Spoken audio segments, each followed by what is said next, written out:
Hey everyone, welcome to another video. Today we're going to talk about issue number 1 of X-Men Forever, written by Kieron Gillen. But before we dive into the story, I want to ask you a favor. If you enjoyed this video, please leave a like and a comment to help the channel grow.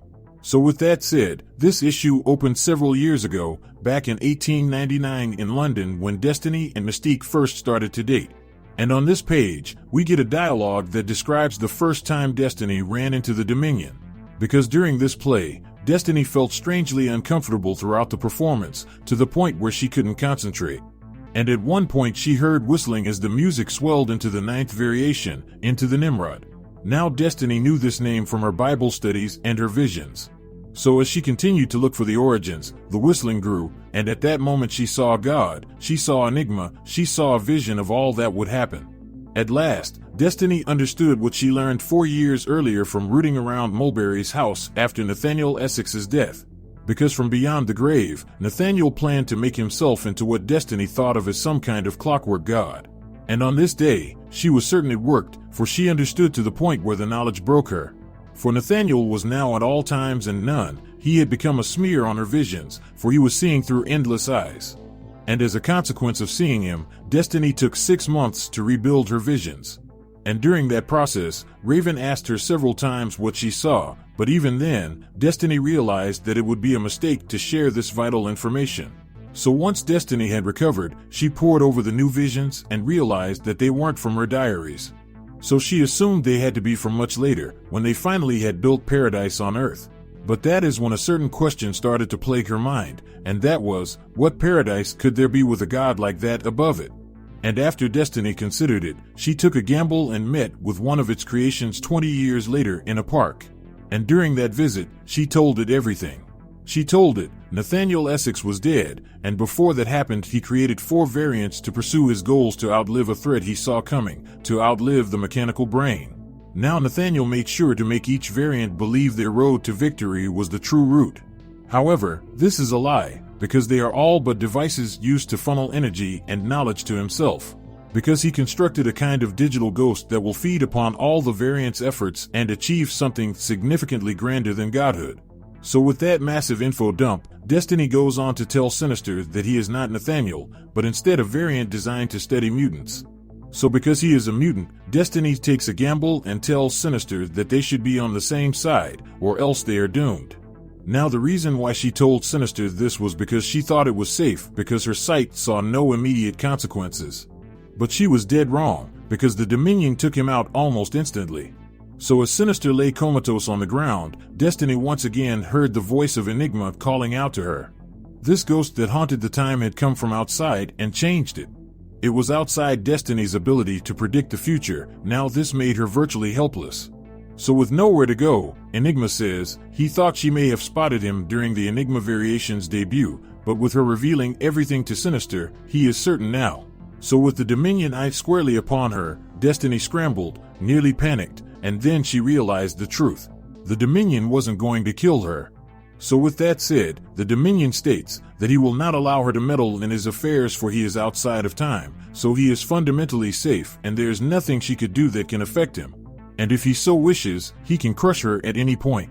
Now despite all that bolstering, Destiny responds with, however, I am still alive, because you're not sure if you kill me, you may hurt your chances for coming into existence. Now, this comment greatly angered the Dominion because despite all of his power, this statement made by Destiny hit home. Because ultimately the Dominion does not want to take that risk of damaging his own rise into power. So in order to secure it, he has no problem putting whoever he needs to into a comatose state to preserve himself. So, as a warning, he tells Destiny to stay away from him and he'll give her a free ride to Krakoa. So with the offer given, Destiny discovers yet another thing the Dominion needs to happen in order to come into power, and that is Krakoa as a nation. So with the Dominion outright saying it, he also tells her that they must be on the same side too. But that is where Destiny begs to differ, because she states that they aren't on the same side. They're merely just going in the same direction. So with the bargain struck, the Dominion lets out a laugh and lets her know how Mystique leaves her. Now we, as the reader, really don't get to know the truth of how it happens as of yet, but I have a feeling it will come into play later. So with their conversation coming to an end, the rest of Destiny and Mystique's interactions plays out the same way it did back in issue number 1 of Immortal X-Men. But anyway, following that, we jump over to London weeks before the X-Men invasion of Earth. And when we get there, we see Mother Righteous, completely pissed off following her failure to ascend to Dominion Hood. Because to the best of her knowledge, the other three had failed, so it was open for her to achieve. But for some strange reason, the old man, Nathaniel Essex, was there blocking her from ascending, for he had transformed himself into a computer ghost all along.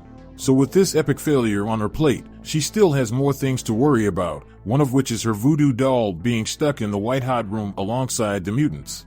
And the worst part about this entire thing is, if her voodoo doll feels any pain, then so does she.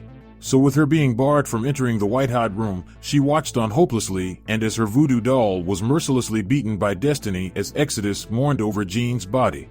Because, according to Exodus, he cannot close Jean's wounds, so they would have to return to Krakoa to see if Elixir could do what he could not. So with that declaration made, Destiny continued her assault on the Mother while saying she was responsible for creating the Dominion and providing the final piece needed. So with that news out in the open, Hope took hold of her trusted weapon and prepared to remove her from the equation. So with the weapon ready and pointed at the doll, the Mother starts to beg for her life, saying that she lost, and her worst nightmare came true because the man that she was married to and cursed while going to the grave has become a digital god. So she will want nothing more than to help stop him, and one of the ways she suggested doing this was by allowing them to use her as a communication device between the white-hot room and the real world. So as the voodoo doll continued to try to manipulate the mutants within the white-hot room, the real Mother Righteousness in the real world saw this as a golden opportunity to come out on top, because she was planning on working on a method to dissolve the voodoo doll within the white-hot room in order to free herself. But just as she was thinking of that, two unforeseen guests showed up, Dr. Stasis and Orbis Stellaris, and they was not about to let her get one step closer to becoming a Dominion. Now at this point in the story, they have no idea that she already tried her shot, so to prevent her, they both teamed up and went on the attack. And after a brief battle, they were too much for her to handle. Until Dr. Stasis made a grave mistake and approached too close to the prisoner. Because of a few well-placed spells, the Mother was able to cause Dr. Stasis to redirect his anger towards his former partner in this battle. So as a battle broke out between Dr. Stasis and Orbis Stellaris, the Mother managed to slip away unnoticed until she stumbled upon yet another obstacle. For Selene was waiting to join the battle. Now, initially, the Mother assumed that she would have the upper hand on this spellcasting mutant due to the fact that Selene once owed her several favors. But see, one thing the Mother failed to realize was that Selene was well versed in that form of magic. And during her heyday, Selene knew the loophole around Mother Righteousness' favorite magical spell. So with the Mother's attempt going belly up, Selene took the opportunity to launch an attack of her own and completely shredded the Mother with several beams of light. So with the Mother badly hurt, she took hold of one of her orbs and used its power to teleport 3 alleyways over in an attempt to put distance between her and her 3 pursuers. So as she stumbled through the alleyway, a person approached behind her, and before she knew it, several sharpened daggers came flying in her direction, pinning her up to a wall. For Charles Xavier had arrived on the scene, and as for the daggers he was using to tie her down, they were specially made and designed to hold her in place. So with nowhere to go and no way to move, Xavier approached his cornered target and informed her that she is now a part of the X-Men and that she is coming with him. So, with that said, we transition over to his no-place room. And when we get there, we see that Mother Righteousness is still bound by the same daggers in the same position, but this time on the floor. And during their interactions, we find out exactly what was going on.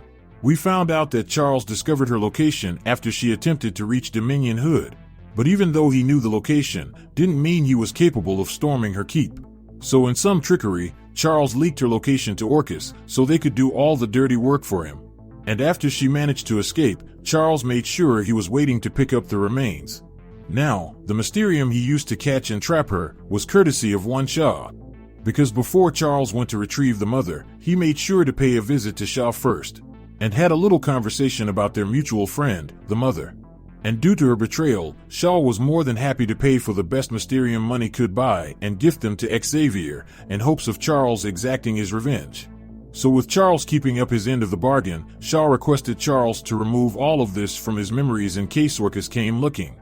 But before he signed off the call, Charles and Shaw had a small conversation where Shaw disclosed that he knew that Charles was aware he was a rat on a sinking ship. And Krakoa didn't fail because he betrayed them, he only betrayed them because Krakoa had already fallen. So with Shaw part of the plan complete, Charles turned his attention to the next more controversial part, and that was the resurrection of Sinister in Cypher's body. So with that going down, we also learned that the real Doug is trapped inside the hibernating Krakoa, and all Sinister has is a copy of his body with full use of his abilities. So with that explained, Sinister states that the first thing he needs to do is transfer his consciousness from the trapped version of himself into the new version of himself, then get rid of the other version of himself so there will be no issue moving forward. So with that established, they go on to ask Mother Righteousness what can she contribute to the group, in which she states she can start off by letting them know where the missing mutants are. Now, this was a big revelation for Charles because up to this point, he had no idea if any of them even survived, so with that realization dropped upon him, he wasted no time in using their two-way form of communication to reach out to them. And the first question that was asked was by Destiny, and that was what happened to Mystique. Now Charles tried his best to answer it. He told her that Mystique had a slippery mind and was difficult to track down, but upon looking he discovered that she was actually on Krakoa. So with her location known, Charles contacted Raven to let her know that Destiny had a message for her. But in a twist, Mystique was not in the mood for talking to either of them because she managed to get a hold of Destiny's books. The same books that Destiny tried so hard to keep from her love. But anyway, with that done, we skip ahead a few weeks to the No Place X, and when we get there, we see that Charles has assembled his team by bringing back Rasputin and Rachel. So with this team in place, Destiny suggested that they begin their assault on Orcus in order to provide a large-scale, chaotic situation to distract Enigma with while they worked in the shadows. So with that going down, we see that Rasputin was not happy with working alongside a Sinister variant due to the fact that Sinister manipulated her for 1,000 years. But with her being vital to the plan, Rasputin had to suck it up and do her part. And that was trying to stop Enigma from ascending in the Stasis and Orbis timelines. So with Rasputin setting off on her mission, Charles then turns to Rachel and tells her to prepare her team to act in case Rasputin fails her mission, which is most likely to happen. Now, on a side note, if you want to see how both these missions played out, you can check the two videos linked at the end of this video to see what went down in issue number 1 of Dead X-Men and issue number 1 of The Rise of the Powers of X. So getting back to the story, Charles goes on to tell Rachel that he is thankful that she joined their team because she's essential for what he has in store. In which she responds by saying, "Don't mention it. Because with Jean Grey gone, who else is he going to have on his team to resurrect the Phoenix?" So with that bombshell dropped, both Charles and Cypher begin to walk away and have a small exchange of words, in which Cypher tells Charles that he's not telling her the whole truth and if she finds out, then she is not going to like it. Now this prompts Charles to respond by saying he is completely aware of that. But if they all live through this, then he could live with that. So with that said, issue number 1 of X-Men Forever comes to an end. And let me just say that this was a much needed comic in regards to filling in most of the gaps established through this part of the Fall of the House of X arc. And I found it crazy how much Destiny knew about the Dominion from the very start. Like I knew she knew about him, but I didn't realize how much she knew about him. And to be honest, this is a perfect continuation of the Immortal X-Men series. But anyway, down in the comment section below, let me know your thoughts about this issue and what predictions you could have moving forward. So with that established, I hope you enjoyed this video, and please don't forget to leave a like and a comment if you want to see more videos like this. Thank you for watching, and I'll see you in the next video.